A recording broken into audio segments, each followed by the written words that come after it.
Bueno, tuvimos una extensa, franca y muy útil conversación con el presidente electo de Brasil, Jair Bolsonaro. Hablamos de muchos temas. En primer lugar, como es natural, lo felicité por un acto democrático de la sociedad brasileña que fue impecable y que fue reconocido por todos como un gran y limpio y transparente acto democrático. Lo felicité por su gran triunfo electoral. Logró sacar más del 55% de los votos, es decir, una amplia mayoría. Y también conversamos de temas que nos interesan a los dos países.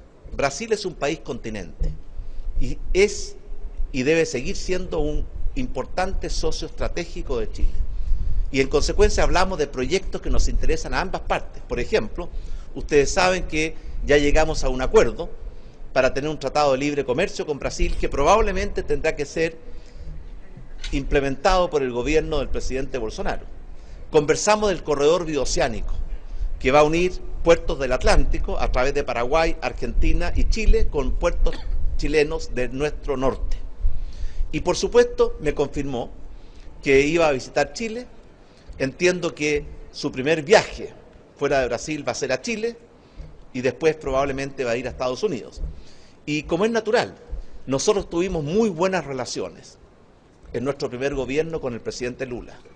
Y vamos a tener también muy buenas relaciones en este segundo gobierno con el presidente Bolsonaro, porque es lo que los países necesitan. Chile y Brasil han sido aliados estratégicos y vamos a fortalecer esa relación. Y de eso conversamos mucho con el presidente electo Jair Bolsonaro. Muchas gracias. Voy a ir al cambio de mando. Ustedes saben que el cambio de mando en Brasil es el 1 de enero. A mí me tocó asistir a un cambio de mando que tiene consecuencias graves con la celebración del Año Nuevo y a veces con las relaciones familiares. Pero igual, sí voy a ir al cambio de mando del presidente Jair Bolsonaro y además ese día se corre una maratón que es la San Silvestre. Así que si me entusiasmo mucho, capaz que participe de esa maratón. Muy pronto. Mediante su cuenta en Twitter, el presidente chileno Sebastián Piñera asegura que tuvo una conversación con el presidente electo del Brasil, Jair Bolsonaro, e informó que hablaron acerca del corredor bioceánico que, según Piñera, unirá el Atlántico con puertos chilenos del Pacífico. Inmediatamente, el hecho causó reacciones en el gobierno y el legislativo que criticaron las afirmaciones de Piñera. Ni siquiera había participado en alguno de los aspectos del diseño del tren bioceánico, de la carretera, y de todo esto que tiene que ver con la conexión Atlántico-Pacífico, y sorprende. Ojalá que no sean solo reacciones. El criterio nuestro es una propuesta que se ha ido trabajando de manera estructural y esperemos que esa propuesta se respete y se respete como un proceso de integración muy importante para América Latina y no tengamos estas actitudes, ya reitero, regresivas. Sobre las buenas relaciones que ya tiene su gobierno con el que vaya a conformar el presidente electo de Brasil y sobre todo habla de Tratado de Libre Comercio, por una parte entre Chile y Brasil, y del corredor bioceánico al cual hay que prestarle mucha atención. Así reaccionó el ámbito político nacional sobre ese tuit. El tuit del presidente chileno levanta polémica e intenta echar sombras a un proyecto debatido por varios países hace años, el del tren bioceánico. Sebastián Piñera escribió: hoy tuve una franca y útil conversación con el presidente electo del Brasil, Jair Bolsonaro, y nos confirmó que visitará Chile. Brasil es un país continente e importante aliado estratégico. Hablamos del TLC y del corredor bioceánico que unirá el Atlántico con puertos chilenos del Pacífico. Y esta última parte es la que llamó la atención. Este anuncio realmente nos preocupa porque diera la impresión que a través de una llamada se puede dejar a Bolivia fuera de un proyecto tan anhelado para el desarrollo de nuestro país. Las relaciones exteriores no se hacen pensando solamente en términos ideológicos, porque si es así, nos vamos a quedar con Venezuela y Nicaragua en la región. El presidente saliente del Brasil, Michel Temer, firmó un acta de intenciones para la implementación del bioceánico con Bolivia, Perú, Paraguay y Uruguay. Chile no se había pronunciado para ser parte de este. Si existe esa opinión del presidente Piñera, me parece que son más reacciones que acciones de planificación que tienen que ver con estos hechos para impedir que esa política retrógrada que tiene el gobierno y el Estado chileno lamentablemente está aislando a Chile de América Latina. Una de las principales preocupaciones en Bolivia tras la victoria de Jair Bolsonaro en Brasil tiene que ver con el futuro que tendrán las relaciones económicas de ambos países.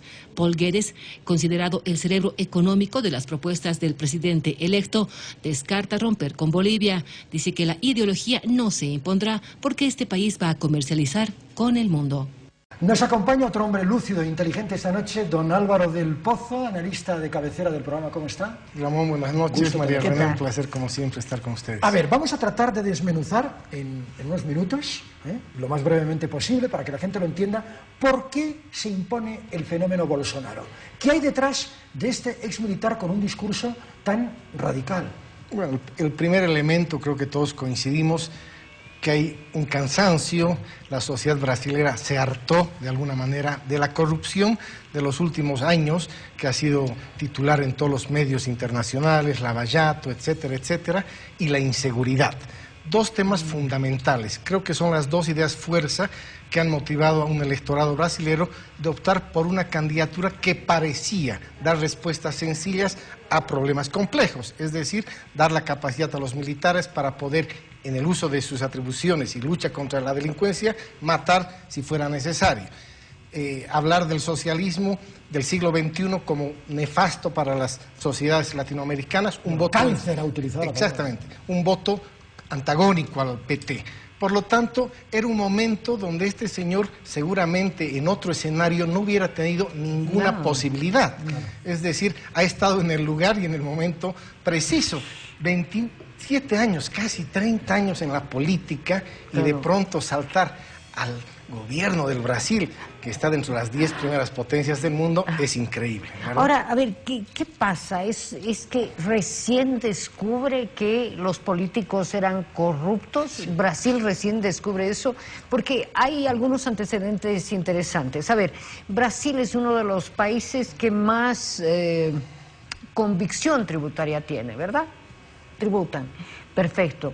Pero resulta que Lava Jato ha demostrado que son corruptos los de derecha, los de izquierda, los del centro, los periféricos, los centrales. O sea, que la corrupción es total. Es total y justamente lo que tú dices, María René. A este señor Bolsonaro no se le conoce, por lo menos públicamente, ninguna denuncia de corrupción. Por el momento no se conoce ninguna. Más allá de esas declaraciones a lo largo de su historial político que lo ubican realmente en un lugar medio desastroso como para ser presidente del Brasil. Por lo tanto, ese elemento que tú dices, la corrupción ha estado presente en las estructuras del sistema político brasilero. Pero este señor, más allá de sus 30 años, podría ser considerado un outsider de la política y de la institucionalidad brasilera, porque era y perdonen, ahora es presidente electo, pero en ese momento era un don nadie en la política brasilera. Por lo tanto, no tiene en este momento ninguna denuncia de corrupción seria que lo vincule a los grandes sistemas de corrupción que hemos visto. Era un don nadie, como bien dice usted, Álvaro, en la política brasileña, pero con un gurú que fue en su momento artífice de parte de la ideología del Partido de los Trabajadores, y me refiero a Olavo de Carvalho. Este es el hombre clave hoy, a quien todo el mundo en Brasil y en Estados Unidos busca entrevistar, porque este es el hombre detrás de la llamada teología de la prosperidad. Ojo, está asumiendo religión, cuyo factor ha sido muy importante, determinante, el voto religioso en estas elecciones, y está asumiendo un tema que a los brasileños prácticamente les seduce: prosperidad en medio de la crisis. Le has dado esperanza con ese discurso ultra a millones de personas, convertidos en votantes de alguien que tiene un discurso absolutamente radical. Esto lo podemos entender. Sí, por supuesto, es ese discurso fácil de alguna manera a esos problemas que vive la sociedad. Tú hablabas de un votante religioso. Brasil es un país absolutamente religioso. Este señor ha tenido la virtud de acercarse a los católicos, porque él se declara católico, a los evangélicos, que representan el 41 millones en el Brasil de evangélicos, un tercio de los votantes de Bolsonaro se dicen que son de los evangélicos, a los empresarios privados. Por lo tanto, ha generado un triángulo virtuoso que le ha dado una suma absoluta de votos. Es más, acá tenemos que destacar que Bolsonaro repite la historia de Trump, es decir, no ha utilizado los medios tradicionales de comunicación y ha utilizado las redes. 8 segundos tenía Bolsonaro de propaganda en la televisión. Es que 8 segundos.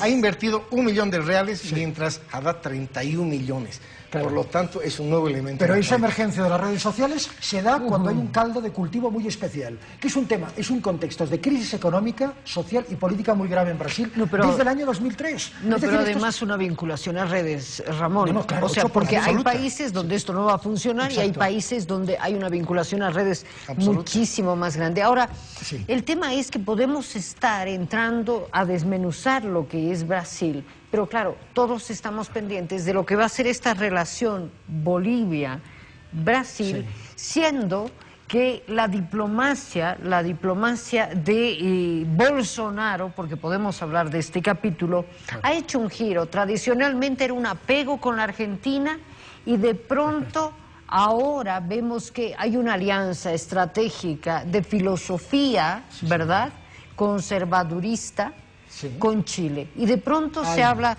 de un corredor con Chile, Espera. se habla de intereses comunes. Espera.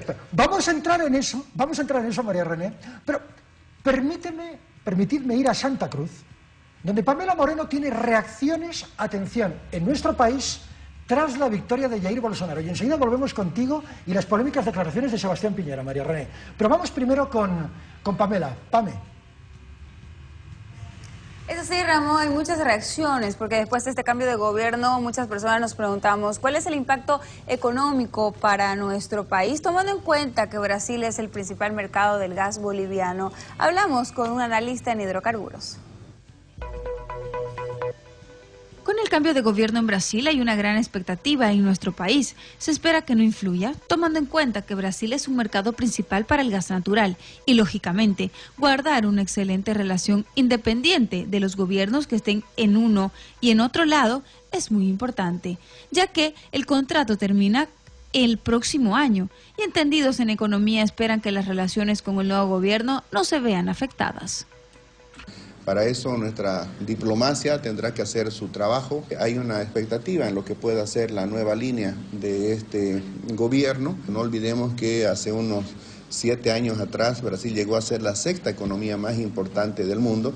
Veámoslo del lado positivo, que si Brasil recupera en su economía, eso si bien puede significar en un primer momento un desafío para nosotros desde el punto de vista del incremento de las importaciones o del contrabando que hay que controlar, nos puede significar también un beneficio como un socio al cual podemos nosotros exportar más o exportar con él más hacia el mundo. ¿Pero qué pasará el 2019? El mercado brasilero puede significar oportunidad de competitividad para el gas boliviano. Con la renovación y el cambio administrativo de gobierno, la negociación ya no se hará de Estado a Estado, sino con las grandes empresas distribuidoras de gas en Brasil.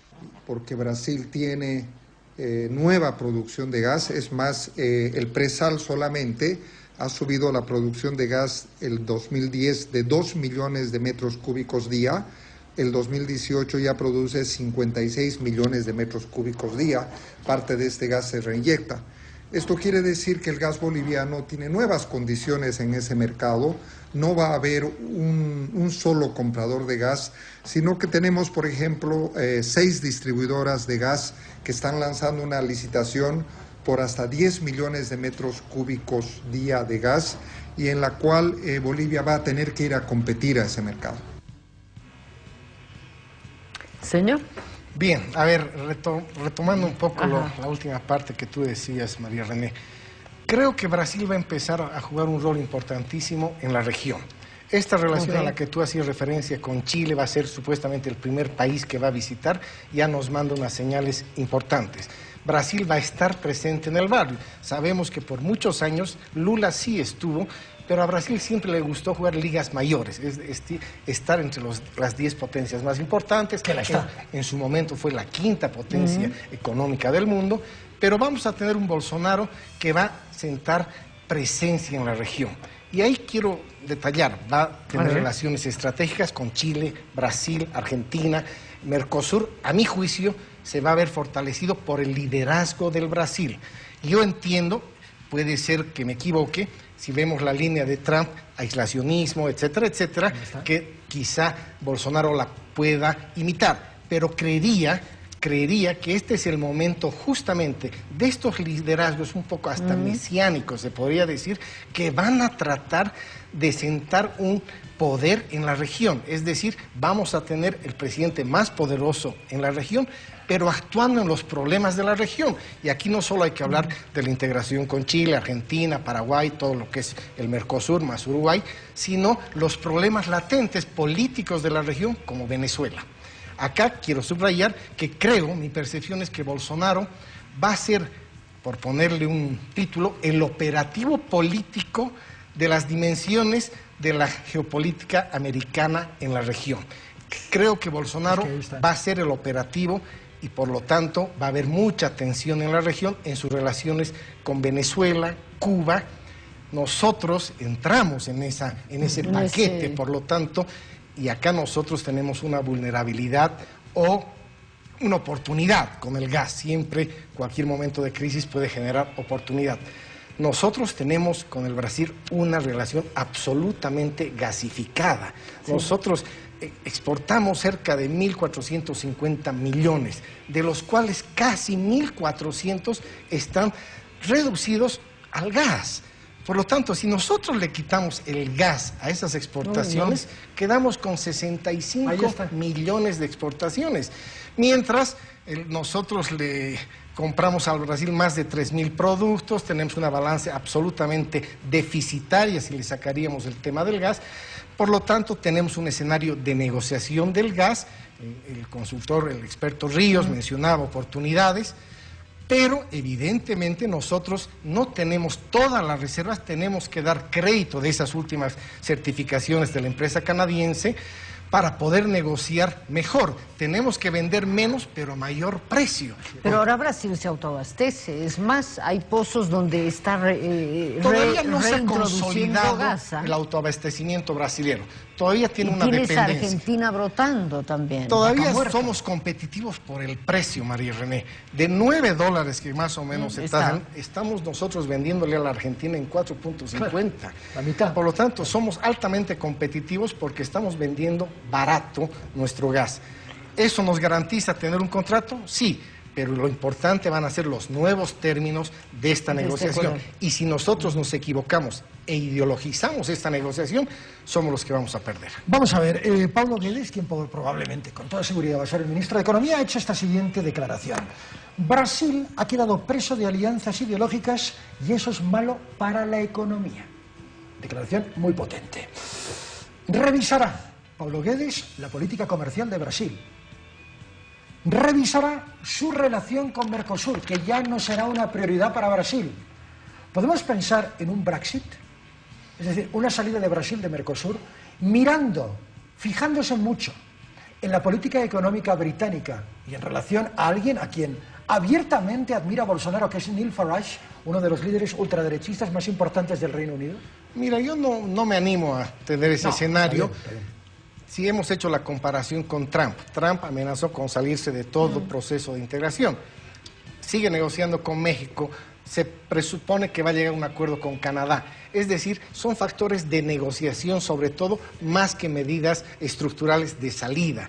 Por lo tanto, creo más bien que el Brasil tiene una institucionalidad, tiene intereses, tiene que ejercer liderazgos, por lo tanto no creo que deje el escenario de Latinoamérica tan fácil, más aún cuando hoy tiene todas las condiciones para ejercer un liderazgo sin competencia alguna. Ya no está el presidente Chávez, que de alguna manera era la competencia en su momento a Lula, etcétera. Hoy Bolsonaro se puede quedar como el pequeño rey en la región.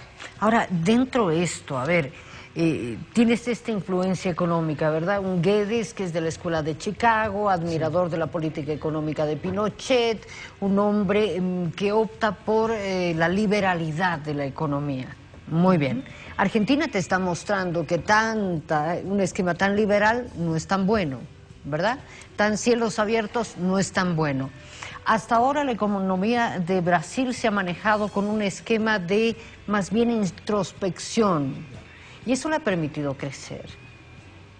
Mira, la comparación con la Argentina marca un punto realmente importante. Es que Argentina te está diciendo así no. O sea, Sí. traer Ya, pero capital es que- y no ponerle restricción cosa es es como abrir tu la casa a economía los que perritos. recibió Macri Exacto. a la economía que va a recibir Bolsonaro. Ahí está. El presidente Temer ya dio algunas medidas un poco para estos ajustes, supuestamente del despilfarro, etcétera. Sabemos que Bolsonaro apuesta por una economía liberal a ultranza, pero la economía argentina tiene esa variable, que los números, las cifras no estaban transparentadas, no eran sinceras. Y Macri ha descubierto un país que realmente tenía que tener medidas de ajuste muy duras, de mucho sacrificio para la población argentina. No creo que esto se repita en el Brasil, más aún cuando tú dices, ha empezado a salir de esa recesión que lo ha acusado los últimos años. Por lo tanto, yo creo que más bien en la percepción económica que inspira Bolsonaro va a haber de alguna manera esa línea de crecimiento, todavía no veo. Ahora bien, no debemos olvidar que el PT sigue siendo la primera fuerza en el Parlamento y una de las fuerzas más importantes en el Brasil. La tensión que produzca las medidas de austeridad, de ajuste, se van a ir a las calles. Y el PT sabe manejar las calles, por lo tanto vamos a tener un Brasil también tensionado. Por lo tanto, va a ser complicado, no al nivel de la Argentina, pero vamos a ver un Brasil tensionado internamente. Álvaro, María René, amigos en casa. Otra declaración, esta de un ex de Exteriores de Brasil, Celso Amorim. Claro. Hoy ha dicho, comparado con Bolsonaro, Trump es un intelectual. Es una declaración de esas fuertes que te hacen pensar mucho. Gracias, Álvaro, un placer. Muchas buenas noches, muchas gracias. No se vaya. Va embora. Volvemos enseguida.